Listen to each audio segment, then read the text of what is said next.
Hello guys, Bigg Boss season 6 38ാമത്തെ ദിവസം. 38ാമത്തെ ദിവസം തുടർന്ന് തന്നെ അന്ന് തന്നെ രാവിലെ അതായത് 37ാമത്തെ ദിവസം കുറച്ച് കാര്യങ്ങളൊക്കെ അവിടെ നടന്നിട്ടുണ്ടല്ലോ. അപ്പോൾ ഈ ജിൻഡോ ജാസ്മിൻ എന്തോ പറഞ്ഞെന്നും പറഞ്ഞിട്ട് അതിനെപ്പറ്റി അല്ലെങ്കിൽ അതിനെ റിലേറ്റ് ചെയ്ത് ജിൻഡോയ്ക്കൊരു പണിഷ്മെൻറ്റ് കൊടുക്കേ അല്ലെങ്കിൽ കാല് വാരി നിലത്തടിക്കും എന്ന് ജിൻഡോ ഇങ്ങനെ പറഞ്ഞിട്ടുണ്ടായിരുന്നു.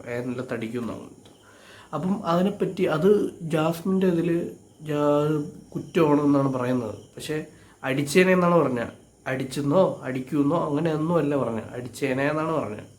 അതിപ്പോൾ ജാസ്മിന് അത് ഭയങ്കര കുറ്റമാണ്, അപ്പോൾ ജിൻഡോയ്ക്ക് ശിക്ഷ കൊടുക്കണം എന്നൊക്കെ പറഞ്ഞുകൊണ്ട് ആരുടെ അടുത്ത്, സിബിൻ്റെ അടുത്ത് അവിടുത്തെ അവരാരും ഇതൊന്നും ന്യായമായിട്ടുള്ള കാര്യമല്ലാത്തതുകൊണ്ട് അവരാരും ഏറ്റെടുത്തില്ല.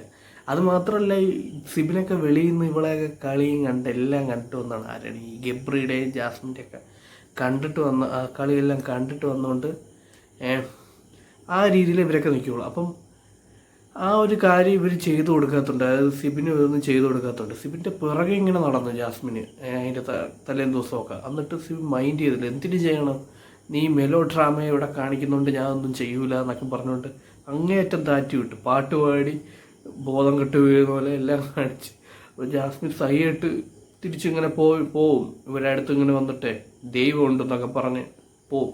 അപ്പം ആ ഒരു ഇത് ജാസ്മിൻ്റെ മനസ്സിൽ കിടക്കുന്നതുകൊണ്ട് ജാസ്മിൻ പറഞ്ഞു, ഞാൻ അപ്പം ഒരു ജോലി ഇവിടെ ചെയ്യത്തില്ല, നിങ്ങൾക്കൊരു വാല്യൂയും തരില്ല, എൻ്റെ ഒരു കാര്യം നിങ്ങളാരും ഇതാക്കാത്തതുകൊണ്ട് ഞാൻ ഒരു വാല്യൂയും തരത്തില്ല എന്ന് പറഞ്ഞുകൊണ്ട് ഒരു പണിയെടുക്കൂല, ഇവർ പറയുന്ന കേട്ട് ഒരു പണിയെടുക്കത്തില്ല എന്നുള്ളൊരു മൈൻഡ് സെറ്റിൽ അങ്ങനെ ജാസ്മിന് ബാത്റൂം ക്ലീനിങ് ആയിരുന്നു. അവൻ ബാത്റൂം ക്ലീൻ ചെയ്യത്തില്ല എന്ന് പറഞ്ഞുകൊണ്ട് ആരടുത്ത് ജിൻഡു അടുത്ത് അങ്ങോട്ട് പറഞ്ഞു. ഇപ്പം നൈറ്റ് ജാസ്മിൻ വന്നില്ല, അങ്ങനെ ജിൻഡു വന്ന് അവരുടെ അടുത്ത് പറഞ്ഞു. അങ്ങനെ ഇവർ വന്നിങ്ങനെ സംസാരിച്ച് ജാസ്മിൻ എന്നാൽ അങ്ങനെയാണെങ്കിൽ ഒന്നും ചെയ്യണ്ട, ഇവിടെ ടാസ്കും ചെയ്ത് അതിൻ്റെ ഇടയിൽ കുടിച്ച് ഇങ്ങനെ നടന്നു പറഞ്ഞു. അപ്പോഴും താറ്റി. എല്ലാവരും ഇവിടെ പണിയെടുത്തിട്ടാണ് ജീവിക്കുന്നത്, ഫുഡ് കഴിക്കുന്നത്, ഇങ്ങനെ എല്ലാം ഇങ്ങനെ പറഞ്ഞു. സിബിനാണ് ഇതെല്ലാം പറയുന്നത്. എല്ലാം കറക്റ്റ്, ഇതൊക്കെ കറക്റ്റാണ്. ജാസ്മിനെ പോലുള്ള ആൾക്ക് കൊടുക്കേണ്ടത് കറക്റ്റായിട്ട് സിബിൻ കൊടുക്കുന്നുണ്ട്. അതൊക്കെ ഇവരൊക്കെ പുറത്തുനിന്ന് കളി കണ്ടുകൊണ്ട് ഇവരെ കള്ളത്തരം അറിയാം. അതുകൊണ്ടാണ് കൂടുതലും ഇങ്ങനെ അവരായിട്ട് ഇങ്ങനെ നിൽക്കുന്നത്, ട്രിഗർ ചെയ്യാനായിട്ട് ഓരോന്ന് കാണിക്കുന്നതാണ് ഞാൻ മനസ്സിലാക്കുന്നത്. അപ്പോൾ ഈ ജാസ്മിൻ അപ്പോഴും ഡൗൺ ആയി. ജാസ്മിൻ ഉടനെ അപ്സരയോട് തട്ടിക്കയറി. നിങ്ങൾ എന്ത് തരം മനുഷ്യത്വമാണ് നിങ്ങൾ കാണിക്കുന്നത്? എനിക്കൊരു പട്ടിയുടെ വില പോലും ഇല്ല, പട്ടിയുടെ വിലയാണ് തരുന്നത്. ഞാൻ എവിടെ പോയാലും എന്നെ ആട്ടി ഓടിക്കും. നന്ദന നീയും കേൾക്കുന്നുണ്ടല്ലോ എന്നൊക്കെ പറഞ്ഞ് നന്ദന എടുത്ത് പറയുന്നു. ഇങ്ങനെയൊക്കെ ആയിരുന്നു ജാസ്മിൻ്റെ വിഷമം പറയണം. അപ്പം ജിൻഡോ, ഈ പണി ചെയ്യാനുള്ള പണിയാണ് ഞാൻ ചെയ്യുന്നതെന്ന് പറഞ്ഞുകൊണ്ട് ജിൻഡോ ഈ ബാത്റൂം ക്ലീൻ്റെ അതൊക്കെ കാണിക്കുന്നു. ഗബ്രിക്ക് ഇതൊക്കെ സഹിക്കുമോ? ഗബ്രി എണീറ്റ് നിന്നിട്ട് ഗബ്രി ഒരു ചാൻസ് കിട്ടാനായിട്ട് ചേഞ്ച് ചെയ്യാനായിട്ട് ചാൻസ് കിട്ടിയാൽ അവിടെ കയറി ഇതാവുമല്ലോ. ഗബ്രി എണീറ്റിട്ട് ഇവിടെ പണിയെടുക്കാതെ ഔദാര്യത്തിൽ ആരും താമസിക്കുന്നില്ല, ആരും ഇതാക്കുന്നില്ല. അപ്പോൾ അതൊക്കെ പറയുന്നത് തെറ്റല്ലേ, തെറ്റാണോ ശരിയാണോ എന്ന് പറഞ്ഞുകൊണ്ട് സിബിനുമായിട്ട് ഇങ്ങനെ സംസാരിച്ചുകൊണ്ടിരിക്കണം. ഇപ്പോൾ സിബിന് ഇതൊക്കെ നിങ്ങളൊക്കെ എല്ലാവരും കൂടെ 10-12 പേരും കൂടെ ഒറ്റക്കെട്ടായിട്ട് രണ്ടുപേരെ, അതായത് ഇവർ രണ്ടുപേരും ഒറ്റപ്പെട്ടെന്നോ അവർ തളർന്നു പോവും, എല്ലാം കാണിച്ചു തരാൻ നീക്ക ഇങ്ങോട്ട് വാന്നും പറഞ്ഞുകൊണ്ട് ഇവർ രണ്ടുപേരും പിന്നെ ഇതായി. അപ്പോൾ ഈ സിബിന് ഇറങ്ങി ചെന്ന് പിന്നെ അങ്ങോട്ടും ഇങ്ങോട്ടും സംസാരമായി, മുത്തുമഴക്കായി വഴക്കും പിടിച്ചു മാറ്റലും. ഗബ്രിക്കൊരു ഇത് കിട്ടിയ ഗബ്രി എന്തിരുന്നെങ്കിലും പറഞ്ഞുകൊണ്ടിരിക്കും. അത് ജാസ്മിന് വേണ്ടി ഇറങ്ങുള്ളൂ, വേറെ ആർക്കും വേണ്ടി ഇറങ്ങൂല, അത് വേറെ കാര്യം. അങ്ങനെ അതിൻ്റെ ഇടയിൽ അഭിഷേക് പറഞ്ഞു, മിണ്ടായിരുന്നു പറഞ്ഞു, നിങ്ങളെ 12 പേരെ ക്യാപ്റ്റൻ രാജാവിൻ്റെ അടുത്ത് ഉണ്ടായിരിക്കാൻ പറഞ്ഞു. അതെല്ലാവർക്കും കൊണ്ട് ജാൻമണിയും എല്ലാം പറഞ്ഞ് എല്ലാവരും കൂടെ ഗബ്രിയുടെ നമുക്ക് വീണ്ടും വളഞ്ഞ് പിന്നെ അങ്ങോട്ടും കളിയാക്കലായി. പരസ്പരം ഇങ്ങനെ ഹാളിരുന്നിട്ട് ഗബ്രിയും കൂടുതലും ഗബ്രിയും ജാസ്മിനെ ഒറ്റപ്പെടുത്തുന്നത് തന്നെ. അപ്പം ഇവർക്ക് ഇതായിട്ട് സപ്പോർട്ടായിട്ട് അപ്സര സംസാരിക്കാൻ പറ്റും. അപ്സര വന്നത് ശരണ്യ എടുത്ത് പറയുന്നത്, എന്തിനാണ് ഇങ്ങനെ കാണിക്കുന്നതെന്നൊക്കെ പറഞ്ഞ് നമ്മൾ മണ്ടരല്ല അപ്സര എന്ന് പറഞ്ഞ് ശരണ്യ പറഞ്ഞ്, മണ്ടരല്ല, നമ്മൾ കാണുന്ന തന്നെ ഇവരെ ഡ്രാമയും എല്ലാം കാണുന്നത് തന്നെ. ഇവർക്ക് കൂടുതൽ ഫേവറസ് അങ്ങനെ ഒന്നും കൂടുതൽ ഇപ്പോൾ ഇതാക്കാൻ പറ്റത്തില്ല. നമ്മൾക്ക് കോമൺ സെൻസ് ഉണ്ട്, ഇവരെ കാണിക്കുന്നതെല്ലാം നമുക്ക് മനസ്സിലാവും. കറക്റ്റായിട്ടുള്ള കാര്യമാണ്. ആ കള്ളത്തിലാണ്, ആ പുറത്ത് ബാത്റൂമിൽ പോകണമെന്നും പറഞ്ഞുകൊണ്ട് പുറത്ത് പോകണമെന്ന് പറഞ്ഞൊക്കെ വെറും ഡ്രാമയാണ്. എല്ലാം ഇങ്ങനെ കാണിക്കുന്നതാണ്. അതൊക്കെ കൊണ്ടാണ് ഇവർ പറയുന്നത്. ഇവരായിട്ട് അത് അടിയാവാനായിട്ടുള്ള വാക്ക് പോരാ സമയത്ത് സിബിൻ പറഞ്ഞു, ഞാനിവിടെ ഉണ്ടെങ്കിൽ നീ എഴയും, നീ ഇന്നലെ ഇരുന്ന് കരഞ്ഞല്ലേ, നീ അവിടെ ഇരി, നീ എന്നെ പറഞ്ഞ, അതായത് ഉളുപ്പില്ലാത്തവനെ എന്നൊക്കെ പറഞ്ഞൊക്കെ സിബിൻ്റെ മനസ്സിലുണ്ട്. അപ്പോൾ അതാണ് ഉദ്ദേശിച്ച് പറഞ്ഞത്. നീ പറഞ്ഞല്ലേ എനിക്ക് ഓർമ്മ ഉണ്ട്, ഞാൻ നോക്കി വെച്ചിട്ടുണ്ട് എന്നൊക്കെ പറഞ്ഞുകൊണ്ട് സിബിൻ ഇങ്ങനെ പറയാം. ജാസ്മിൻ ഇതിനെ ചൊല്ലി ഫുഡോ ഒന്നും കഴിക്കുകയൊന്നും ചെയ്തിട്ടൊന്നുമില്ലായിരുന്നു. അങ്ങനെ പിറ്റേന്ന് രാവിലെ തുടങ്ങി. പിന്നെ ഇവിടെ കിച്ചണിലൊരു പ്ലേറ്റിലൊരു ഫുഡ് ഇരുന്നു. അത് ജാസ്മിന് അപ്സര എടുത്ത് വെച്ചിരുന്നതാണ്. അപ്പം ജാൻമണി വന്നിട്ട് ഫുഡ് എന്തിനാണ് ഇങ്ങനെ ആക്കുന്നത്, വേസ്റ്റ് ആക്കുന്നത് എന്തിനാണ്, ആർക്കും വേണ്ടി കാത്തിരിക്കുന്നത് എന്തിനാണ് എന്നൊക്കെ പറഞ്ഞ് ജാസ്മിൻ്റെ അടുത്ത് ചോദിച്ച്, അപ്സരയുടെ അടുത്ത് ചോദിച്ചതിന് ശേഷം ജാസ്മിൻ്റെ അടുത്ത് ചോദിച്ച് കഴിക്കാനായിട്ട് പറഞ്ഞു. അപ്പോൾ അപ്സരയുടെ അടുത്ത് ജാസ്മിൻ പറഞ്ഞു, എനിക്ക് ഫുഡ് വേണ്ട, ഞാൻ ഇതാക്കാന്ന് എന്തിരുന്നു പറഞ്ഞെന്നു ജാസ്മിൻ പറയുന്നു. ജാസ്മിൻ അങ്ങനെ പറയുന്നു. ജിൻഡു പറഞ്ഞു, എന്തിനാണ് ഈ ഫുഡ് വേസ്റ്റ് ചെയ്യുന്നത്? ഞാൻ പറഞ്ഞോ വേണ്ട, ഞാൻ പറഞ്ഞോ ഫുഡ് വേണോ എന്ന് ഞാൻ ചോദിച്ചോ എന്ന് പറഞ്ഞുകൊണ്ട് ജാസ്മിൻ ജിൻഡു അടുത്ത് തട്ടിക്കയറണം. അപ്പോഴും ഈ ഗബ്രി ഇടയ്ക്ക് കയറി. പിന്നെ അവരും വഴക്കായി. ജിൻഡോയും മൊത്തം ഇന്ന് ഈ ഒരു ദിവസം മൊത്തം അടിയായിരുന്നു. മൊത്തം കൂടുതലും ജാസ്മിനും ജാസ്മിനും ഗബ്രിയും ജിൻഡോ അതിനൊത്തു നിൽക്കുകയാണ്. ജാസ്മിനെ കളിയാക്കി. അവർ ഉച്ചു എന്ന് പറഞ്ഞുകൊണ്ട് കൊച്ചു പിള്ളേരെ കളിയാക്കുന്ന പോലെ അങ്ങോട്ടും ഇങ്ങോട്ടും കളിയാക്കുന്നു, ഡാൻസ് കളിക്കുന്നു. ജാസ്മിനെ പിന്നെ പറയണം. ഇവിടെ നോറ പോയി കിടന്നുറങ്ങി പട്ടി വരച്ച് നോറയ്ക്കൊരു പണിഷ്മെൻ്റ് കൊടുത്തു. അതായത് മറ്റേ നമ്മളെ കിലുക്കത്തിൽ മറ്റേ രേവതിയെ പോലെ ഇങ്ങനെ വട്ടമായിട്ട് ഇങ്ങനെ ചിരിച്ച് ഡാൻസ് കളിച്ച് ഇവിടെ ചുറ്റും എത്ര നേരം രാത്രി ഫുഡ് കഴിക്കുന്നവർ അങ്ങനെ എന്തോ നടക്കണമെന്നും പറഞ്ഞുകൊണ്ട്. അപ്പോൾ അതിന് ആ ഒരു ടാസ്ക് നോറ ചെയ്യുന്നതിന് മുമ്പും ഇങ്ങനെ വന്നിട്ട്, അതായത് വേറെ എല്ലാവരും കിടന്നുറങ്ങിയിട്ട് അവർക്കൊക്കെ ഈ ടാസ്ക് കൊടുത്തിട്ടില്ല, എനിക്ക് മാത്രം തന്ന് എന്നൊക്കെ. അതായത് ജാസ്മിനെ അവരെയൊക്കെ ഉദ്ദേശിച്ചാണ് പറഞ്ഞത്. ജാസ്മിനൊക്കെ കിടന്നുറങ്ങിയല്ലേ. അപ്പം അതിനെ ചൊല്ലി വീണ്ടും സംസാരമായി. വീണ്ടും ജിൻഡോയും നോറയും വീണ്ടും സംസാരമായി. ഈ നോറ വാറന്നാൽ പിന്നെ ഭയങ്കര സൗണ്ടാണ്. അപ്പം അതാണ് കൂടുതൽ ഈ ജിൻഡോ പ്രൊവോക്കാവാനായിട്ട് കാര്യം. നീ പതുക്കെ സംസാരിടി, നീ ഡിസ്റ്റൻസ് ഇട്ട് സംസാരിടി, ഇതെന്ന് പറഞ്ഞോട്ട്. പിന്നെ അപ്പം ഇതെല്ലാം കഴിഞ്ഞ് നോറ പോയപ്പോൾ നീ ഒളിച്ചു പോകണമെന്ന് പറഞ്ഞോട്ട് വീണ്ടും പ്രൊവോക്കാക്കി. നോറ വീണ്ടും വന്നു. അപ്പം നോറ ഈ ടാസ്ക് തുടങ്ങിയിട്ട് അപ്പം ഈ ജാസ്മിനെ പറ്റി എന്തോ പറഞ്ഞിട്ടുണ്ട്. അപ്പോൾ ജാസ്മിനോട് വന്നപ്പം ഈ ഒരു ക്യാരക്ടർ, രേവതിയുടെ ക്യാരക്ടർ എന്ന് വെച്ചാൽ വട്ട് പിടിച്ച് എന്തോടോ പറയും, അങ്ങനെ ഒരു സംഭവമാണല്ലോ.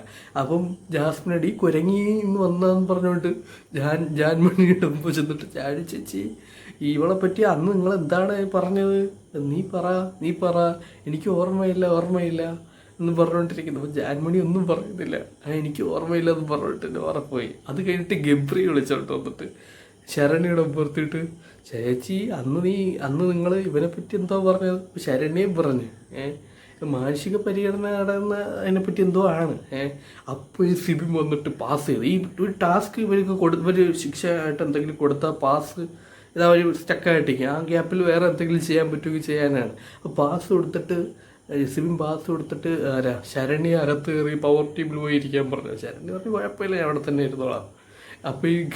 അപ്പോൾ ഈ സിബിനും എന്തെങ്കിലുമൊക്കെ പറഞ്ഞു കൊടുത്താണ്. സിബിൻ്റെ പുറകെ പോയി പിന്നെ നോറ. അപ്പോൾ സിബിൻ പറഞ്ഞു എന്നെ വിടും മോളെ എന്ന് പറഞ്ഞുകൊണ്ട് അപ്പോൾ അവിടെ കിടന്ന് അവൻ്റെ ഒരു ഷോ. നോറയുടെ കുറച്ച് വേറെ കാര്യങ്ങളും ജാസ്മിൻ്റെ അടുത്ത് വീണ്ടും പോയി പവർ ടീമിനെ പറ്റി എന്താണ് പറയാനുള്ളത്, എങ്ങനെയുള്ള പവർ ടീമാണ് ഇപ്പോൾ എന്ന് പറഞ്ഞുകൊണ്ട് അപ്പോഴും പവർ ടീമിനെ താറ്റി പറയാനായിട്ട് ജാസ്മിൻ മാറുന്നു. എന്തുവാണ് ഇപ്പോൾ ഉള്ള നല്ല ഇതാണെന്ന് പറഞ്ഞിട്ട് സിബിനെ എന്തൊക്കെ അവളെ ഭാഷയിൽ എന്തൊക്കെ പറയുന്നുണ്ട്. അപ്പോൾ ഇതൊക്കെ പിന്നെ നോറയെ കൊണ്ട് ജമ്പ്, അത് കറങ്ങ്, ഡാൻസ് കളി, പാട്ടുപാട്, ഇതൊക്കെ ശരണ്യെ ഇവരൊക്കെ ചെയ്യിക്കുകയാണ്. പവർ ടീമല്ലേ, അവർ പറയുന്നത് ചെയ്യണമല്ലോ. അപ്പം അങ്ങനെ ചെയ്തിങ്ങനെ ആ ഒരു ടാസ്ക് ഇത് കഴിഞ്ഞിട്ട് ഈ സിബിൻ അതിനടുത്ത് പവർ ടീമിൻ്റെ പറഞ്ഞ് നമ്മൾ പവർ ടീമാണ്, ആ പവർ ടീമിൽ ഡോറ് ക്ലോസ് ചെയ്യെന്നും പറഞ്ഞുകൊണ്ട് ഇങ്ങനെ പറഞ്ഞ് ആ സമയത്ത് സിബിനൊക്കെ വെളിയിലാണ് കേട്ടോ. അത് കഴിഞ്ഞിട്ട് മെയിൻ ഡോറും ക്ലോസ് ചെയ്യുന്നു അതും പറഞ്ഞു. അത് രണ്ടും ആ സമയത്ത് ബിഗ് ബോസ് ചെയ്തില്ല. അപ്പോൾ ഈ സിബിനൊക്കെ എപ്പോഴും കണ്ട അകത്ത് കയറി ഡോർ ക്ലോസ് ആകത്തോണ്ട് അകത്ത് കയറി. ആ സ്പോട്ടിൽ ബിഗ് ബോസ് ക്ലോസ് ചെയ്ത് ഇവരെ നാറ്റിച്ച്. അതുപോലെ തന്നെ ഇവർ പറയാത്ത സമയത്ത് മെയിൻ ഡോറും ക്ലോസ് ചെയ്ത്. പിന്നെ എത്ര നേരം കഴിഞ്ഞ് ഇവരെല്ലാവരും കൂടെ ഇങ്ങനെ താഴ്മയായിട്ട് പറഞ്ഞപ്പോഴാണ് പിന്നെ എപ്പോഴോ തുറന്നത്. ഇതിൻ്റെ ഇടയിൽ അവർ അകത്തിരുന്ന് ജാസ്മിന്, ഇപ്പോൾ ഈ ജാസ്മിനും ഗബ്രി ഇരിക്കുന്ന സ്ഥലത്ത് ജാസ്മിൻ കിടക്കുള്ളൂ പോയി. പിന്നെ ശ്രീധു ഇരിക്കുന്ന സ്ഥലത്തെ അർജുനും പോകുള്ളൂ. അപ്പം അവർ ഒരു റൂമിനകത്ത് ഇങ്ങനെ ബെഡിൽ ഇങ്ങനെ നിരന്ന് കിടക്കുന്നത്. അവരിന്ന് പരിദൂഷണം പറയുന്നത് ഇവർ മിസ്യൂസ് ചെയ്തുകൊണ്ട് ബിഗ് ബോസ് മിസ്യൂസ് ചെയ്തുകൊണ്ട് എന്താണ് പവർ ടീമിൻ്റെ അത് മിസ്യൂസ് ചെയ്തുകൊണ്ട് ബിഗ് ബോസ് തിരിച്ച് പണിയെടുത്ത്. അപ്പം സിബിൻ അതൊക്കെ ഉദ്ദേശിച്ച് അതും കഴിഞ്ഞിട്ടും പറഞ്ഞ് ബിഗ് ബോസിനെ കളിയാക്കിയല്ല, നമ്മളെ പവർ ടീമാണ്, അപ്പം നമ്മളൊരു പവർ കാണിക്കണം എന്നുള്ളതിലാണ് പറയുന്നത്. തുറക്ക് അതായത് സിബിനും ശരണ്യൊക്കെ അകത്തായി പോയി. പിന്നെ ഇപ്പോഴാണ് തുറന്നത്. അങ്ങനെയൊക്കെ പറഞ്ഞതിന് ശേഷമാണ് തുറന്നത്. ബിഗ് ബോസ് ലോക്ക് ചെയ്തപ്പോൾ ഈ മെയിൻ ഡോറ് ലോക്ക് ചെയ്തല്ല, അപ്പം നോറ വെളിയിലായിരുന്നു നിന്നത്. അപ്പം നോറയ്ക്ക് അകത്ത് വരാൻ പറ്റിയില്ല. അപ്പോൾ പിന്നെ ഇവരെല്ലാവരും കൂടെ റിക്വസ്റ്റ് ചെയ്തപ്പോൾ അല്ലേ തുറന്നു. അപ്പോഴാണ് നോറ അകത്ത് വന്നത്. അപ്പോൾ ഈ നോറയായിട്ട് ഈ ജിൻഡോ നേരത്തെ ഒരു വഴക്കുണ്ടായിരുന്നല്ല. ജിൻഡോ എന്ന് പറഞ്ഞാൽ വിറ്റ് സാധനമാണ് കേട്ടോ. ജിൻഡോ ഇമാതിരി ഓക്കെ ആളാണെന്ന് എപ്പോഴാണ് അറിയുന്നത്. അതായത് ജിൻഡോ ഈ അഭിഷേകും നന്ദനയും സായി അവരൊക്കെ ഇരിക്കുന്ന അവരുടെ റൂമിൽ ജിൻഡോ ഇരിക്കുകയാണ്. അപ്പോൾ അവിടെ നോറയും വന്ന് നോറ ആ ടീമിലുള്ളതാണ്. അപ്പം നോറ ഇങ്ങനെ ഇരുന്ന് ജിൻഡോ ഇരുന്ന് ട്രിഗർ ചെയ്ത് കുമാരി കുത്തി സംസാരം ചൊറിഞ്ഞോണ്ടിരിക്കുകയാണ്. ഇയാൾ കോപ്പി അടി, ഇയാൾ ആരെങ്കിലും കൂട്ട് വിളിച്ചിട്ട് ഇയാൾ എന്തോ ആണ് എന്നൊക്കെ പറഞ്ഞു വിട്ടത്. ജിൻഡോ ഉണ്ടല്ലോ, ജിൻഡോയുടെ ബാക്ക് ചെയ്ത എയർ പോയി. പച്ച മലയാളത്തിൽ പറഞ്ഞാൽ ജിൻഡോ വളയിട്ട് കൊടുത്തിട്ട് വളയിട്ടിട്ട് പറഞ്ഞ് ഇപ്പോൾ ഓക്കെ അല്ലേ, ഇത് മതിയോന്ന് പറഞ്ഞു. അവിടെ എല്ലാം പൊട്ടിച്ചിരിച്ച് എല്ലാവരും അങ്ങോട്ടും ഇങ്ങോട്ടും പറഞ്ഞ്. പിന്നെ നോറ ആലോചിച്ചപ്പം നോറ ഇൻസൾട്ട് ചെയ്ത പോലെ തോന്നി. അപ്പം ഈ ഒരു കാര്യം, നിങ്ങൾ എന്തൊരു മാനേഴ്സ് ഉണ്ട്, ഒരു അന്തസ്സും ഇല്ലാത്ത, ഒരു മാനം ഇല്ലാത്ത ആൾ എന്നൊക്കെ പറഞ്ഞ് ജിൻഡോ അപ്പയും പറഞ്ഞ്. പിന്നെ ആളിൽ പോയിരുന്നിട്ട് അപ്പയും പറഞ്ഞു. അപ്പം ബാക്കിയുള്ളവർ സിബിനൂരൊക്കെ പറഞ്ഞു നീ വളിക്ക് സതിക്കേറി പിടിക്കല്ലേ എന്നൊക്കെ പറഞ്ഞു. അപ്പം ജിൻഡോ പറഞ്ഞു ഞാൻ അറിയാതെ എൻ്റെ പോയാണ്, ഞാൻ മനഃപൂർവ്വമല്ലെന്ന്. ജിൻഡോ ഈ ഒരു സംഭവം ചെയ്തതിന് ശേഷം നോറ എടുത്ത് വെച്ചു. ഇപ്പം മതിയാ, ഇപ്പം കിട്ടിയോന്ന് ചോദിച്ചു. എന്ന് വെച്ചാൽ മറുപടി കിട്ടിയോ എന്നുള്ള ഇതിലാണ്. അപ്പം എല്ലാം ചോദിച്ചിട്ട് പിന്നെ പറയണത് എൻ്റെ അറിയാതെ പോയായിരുന്നു. ഇനി വേറൊരു ടാസ്ക്കാണ്. അതായത് ഇന്നലെ മറ്റേ ഒരു ടാസ്ക് ഒന്നല്ല, മറ്റേ മെലോ ഡ്രാമ, അത് ചലഞ്ച് 1 ആയിരുന്നു. ചലഞ്ച് 2 വേറൊരു സാധനം. അപ്പോൾ എല്ലാ ടീമിൽ നിന്നും എല്ലാവരും, പവർ ടീമില്ല ബാക്കിയുള്ളവരെല്ലാവരും മറ്റേ എന്താണ് ഇവിടെയും 2 കയ്യിലുമായിട്ട് ബെൻഡാവാതെ നേരെ ഇങ്ങനെ ചട്ടി ഇങ്ങനെ പിടിച്ചുകൊണ്ടിരിക്കണം. അപ്പം അതിൽ ഏറ്റവും ലാസ്റ്റ് ഇങ്ങനെ പിടിച്ചുകൊണ്ടിരിക്കുന്നവരും കുറേ അങ്ങനെ ഔട്ടായി പോകുമല്ലോ. ഏറ്റവും ലാസ്റ്റ് ഇങ്ങനെ പിടിച്ചുകൊണ്ടിരിക്കുന്നവർ ജയിക്കും. അങ്ങനെ ഏറ്റവും ലാസ്റ്റ് കുറേ നേരം നന്നായിട്ട് എന്നെ പിടിച്ച് നിന്ന് സായി ജയിച്ചു. സായിയുടെ ടീമാണ് ഈ അഭിഷേക് നന്ദന അവരൊക്കെ. അപ്പോൾ ആ ടീമാണ് പിന്നെ ജയിച്ചത്. ആ ടാസ്കിൽ ഫസ്റ്റ് ജയിച്ച നെക്സ്റ്റ് ടീം സായി, അഭിഷേക്, നന്ദനയൊക്കെ ഉള്ളത്. സെക്കൻഡ് ഡെന്ന്, മറ്റേ നമ്മളെ ഗബ്രിയും അവരൊക്കെ ഉള്ള, ഗബ്രിയും ശ്രീതുവും അവരൊക്കെ ഉള്ള, ഗബ്രി അർജുനൊക്കെ ഉള്ള ടീം. പിന്നെ ഏറ്റവും ലാസ്റ്റ് തേർഡ് തണൽ, ശ്രീരേഖയും ജാസ്മിനും അവരൊക്കെ ഉള്ള. ഇതൊക്കെയാണ് 38ാമത്തെ ദിവസത്തെ കാഴ്ചകൾ. ഓക്കെ.